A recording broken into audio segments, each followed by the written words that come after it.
आज की इस वीडियो में अपन बात करेंगे डीएवीबी इंदौर में सीयूटी यूजी से फर्स्ट काउंसलिंग में जो कि ऑनलाइन हुई थी या सेकंड काउंसलिंग में आपका एडमिशन हो गया है, आपने अलॉटमेंट लेटर भी ले लिया है और जिन्हें नहीं लिया है अभी वो 9 अगस्त और 10 अगस्त को ले लेंगे।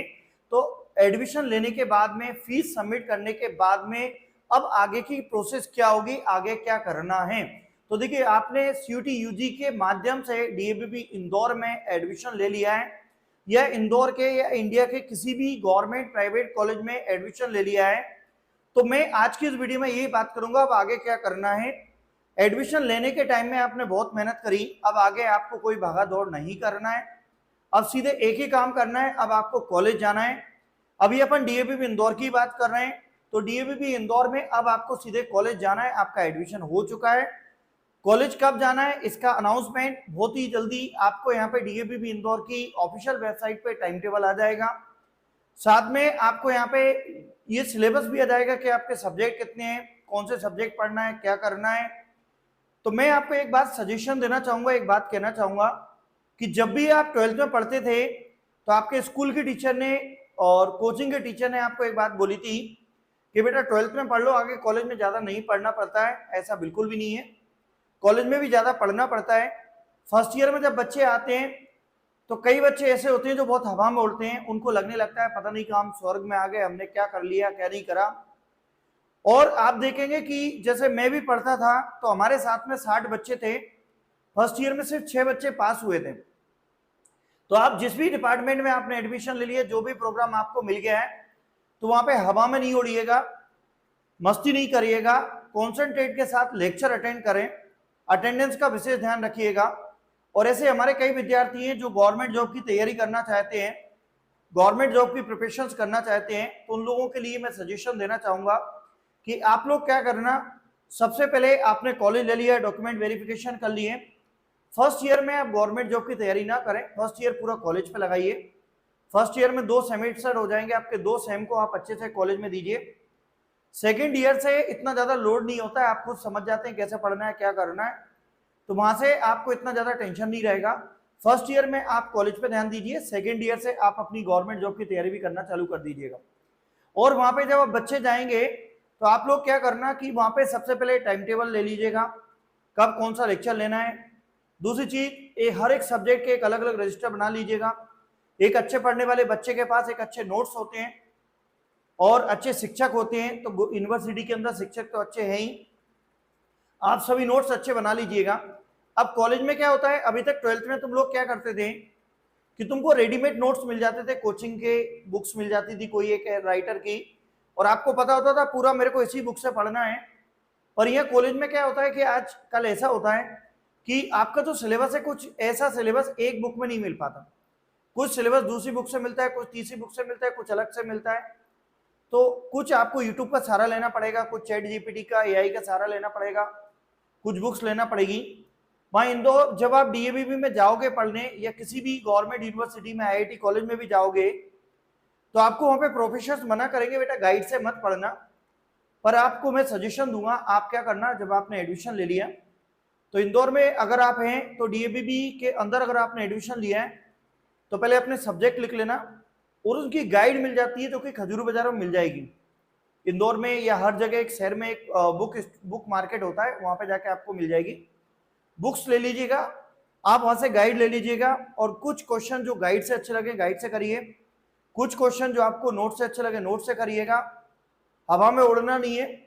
अब मैं आरएसएस की तरफ से भी एक प्रवक्ता हूं, कई बच्चों को कॉलेजों में हम विज्ञान देने जाते हैं, लेक्चर्स देने जाते हैं कि अच्छे से कैसे रहना है, अपनी संगत को अच्छे से बनाए रखिएगा। कई गर्ल्स ऐसे हैं जिन्होंने एडमिशन लिया है, घर से दूर रहना है, तो भैया देखो थोड़ा सा अपने आप में जहां भी रहो संस्कारों में रहो, आधुनिक बन जाओ, कुछ टेक्निकल आपके पास आ जाए, डिग्री आ जाए, तो अपने माँ बाप को संस्कारों को नहीं भूलना है, संस्कारों में रहते हुए पढ़ाई करना है। अनपढ़ पढ़े लिखे गवार नहीं बनना है। एक आदमी होता है पढ़ा लिखा और एक होता है पढ़ा लिखा संस्कारी। जैसे डॉक्टर एपीजे अब्दुल कलाम थे, बहुत अच्छे पढ़े लिखे इंसान थे, पर वो संस्कारी भी थे, उनके अंदर संस्कृति भी थी।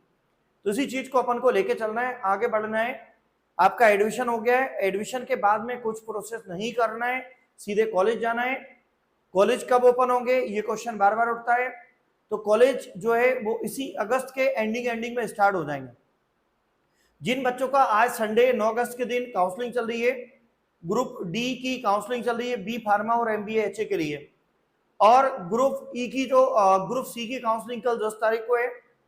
तो कई बच्चे ऐसे हैं जो आज मेरे से मिलने के लिए भी आए थे, लेकिन मैं आपको एक सजेशन दूंगा कि आप इतनी दूर से आते हैं, कई छत्तीसगढ़ से आ रहा है, कोई होशंगाबाद से आ रहा है, एक लड़की सुजालपुर से आई थी, तो मेरे से तो मैं तो आपसे कभी भी मिल जाऊंगा। जब आपका एडमिशन होगा तो मैं तुम्हारी यूनिवर्सिटी में आते रहूंगा, तुम्हारी हेल्प करते रहूंगा, कोई बड़ी बात नहीं है। और जब तुम वहां पे एडमिशन ले लोगे तो मैं वहां पे आता रहता हूँ, स्टूडेंट के रिव्यू भी लेता हूँ, तुम्हारे डिपार्टमेंट में मिलते भी रहूंगा, कई प्रोफेसर मेरे पहचान के हैं। पहले आप अपने सीधे जब भी इंदौर में आते हैं तो सीधे डीएबीबी के कैंपस में जाएं और वहां डिपार्टमेंट में जाके अपनी काउंसलिंग करें। उसके बाद आप आइए, भले जब एडमिशन आपका यहाँ हो जाए मेरे से मिलिए, कोई दिक्कत नहीं, अपन बैठेंगे साथ में नाश्ता करेंगे, आप हमारी कोचिंग में आइए, आपका वेलकम है, नो प्रॉब्लम, वो कोई बड़ी बात नहीं है।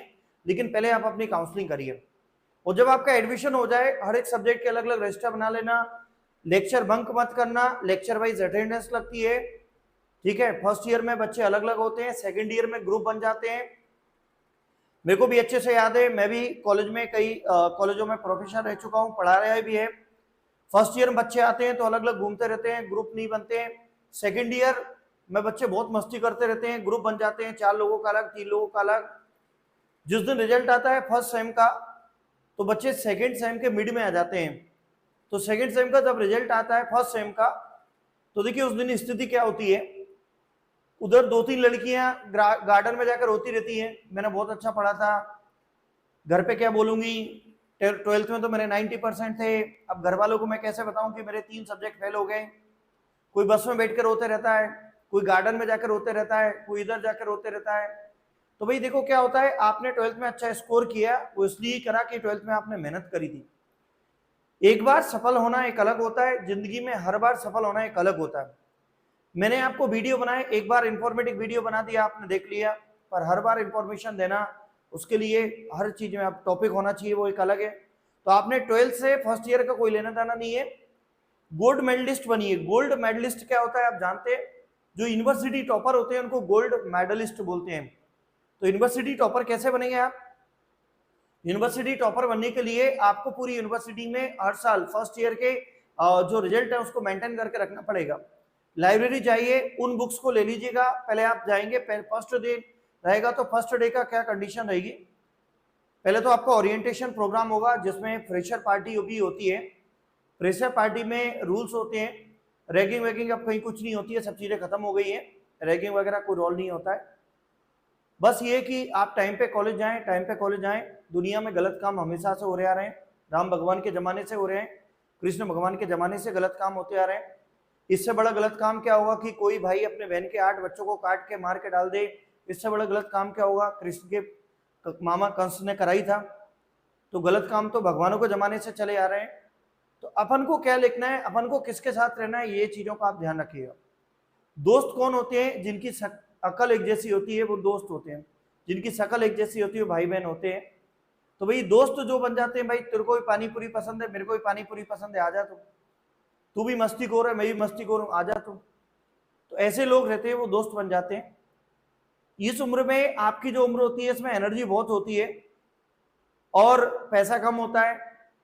तो यहाँ पे बच्चा क्या करता है कि जब कभी अगर फर्स्ट ईयर में ध्यान नहीं देगा, कुछ सब्जेक्ट फेल हो जाते हैं तो घर पे झूठ बोलता है कि मैं पास हो गया, रिजल्ट नहीं दिखाता है। और यदि आपने एजुकेशन लोन ले रखा है तो आपका फर्स्ट सेम में तो आपको एजुकेशन लोन मिल जाएगा, लेकिन अगर आपका रिजल्ट अच्छा नहीं रहेगा तो सेकेंड ईयर में आपको एजुकेशन लोन का चेक नहीं मिलेगा। तो इसलिए अपने रिजल्ट को भी अच्छे बना कर रखिएगा, मेहनत करें, कुछ भी नहीं करना है आपको, अब सीधे आना है। एक पढ़ने वाला बच्चा होता है और एक ना पढ़ने वाला बच्चा होता है। पढ़ने वाले बच्चे और ना पढ़ने वाले बच्चे में अंतर इतना होता है कि जो बच्चा अपने क्वेश्चन से याद कर ले, एग्जाम में लिखा है, वो पढ़ने वाला बच्चा कहलाएगा, और जो बच्चा ये काम नहीं करे वो ना पढ़ने वाला बच्चा कहलाएगा। ये जो नकारे निकम्बे बच्चे होते हैं, मस्तीखोर बच्चे होते हैं, ये ऐसे ही नहीं बनते। कभी किसी टीचर से मुजोरी करके, कभी बिना परमिशन के लंच खा के, कभी इसी से लड़ाई करके, कभी ये करके, कभी चीटिंग करके, कभी ये करके, उधर करके, इतनी मेहनत करके अपने आप को इस काबिल बनाया है, नकारे निकम्बे। तो ये ऐसे ही थोड़ी बन जाते हैं। और जो पढ़ने वाला बच्चा होता है वो तो बेचारा क्या करता है, सीधी पढ़ाई करता है। तो मैं आपको एक पहले ही बता दूं, कलेक्टर बनने से पहले कलेक्टर का काम नहीं सीखना, कलेक्टर बनना है अपन। तो इतने बच्चे मेरे अनुभव से, कई बच्चे मेरे पास 12th में ऐसे आते हैं जो बहुत आतंक मचाते हैं, बहुत मस्ती करते हैं, वो सब यहीं रह जाते हैं।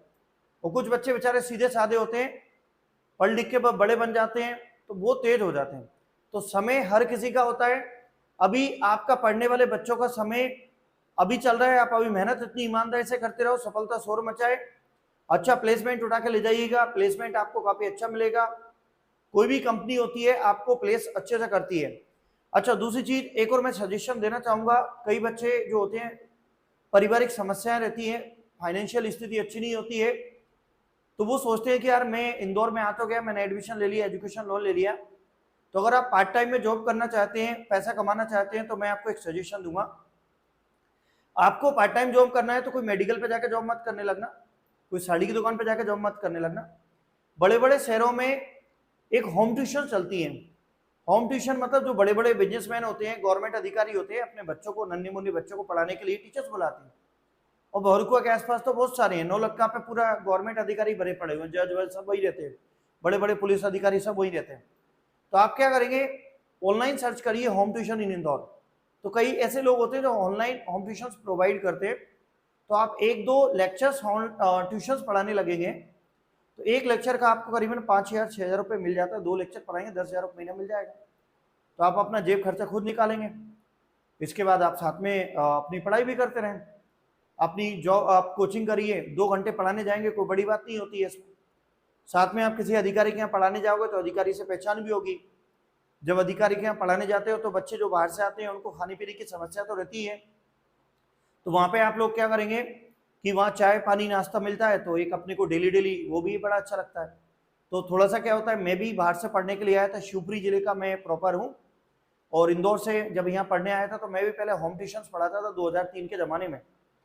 फिर धीरे धीरे मैं होम ट्यूशन पढ़ा के कोचिंगों में आया, तो मैं मेरे खर्चे खुद निकालता था। तो ऐसे आप अपने खर्चे खुद निकाल सकते हैं, बहुत ज़्यादा इन्वॉल्व मत होइएगा, क्योंकि आप ऐसा नहीं कि दिन भर पढ़ाने लगे 50-60 हज़ार रुपये की तरफ भाग रहे हैं, ऐसा नहीं। आप उतना ही करिए जितना आपको ज़रूरत है। आपकी फाइनेंशियल स्थिति अच्छी नहीं है तो करिएगा, अगर आपका परिवार सपोर्ट कर रहा है तो कुछ करने की जरूरत नहीं है।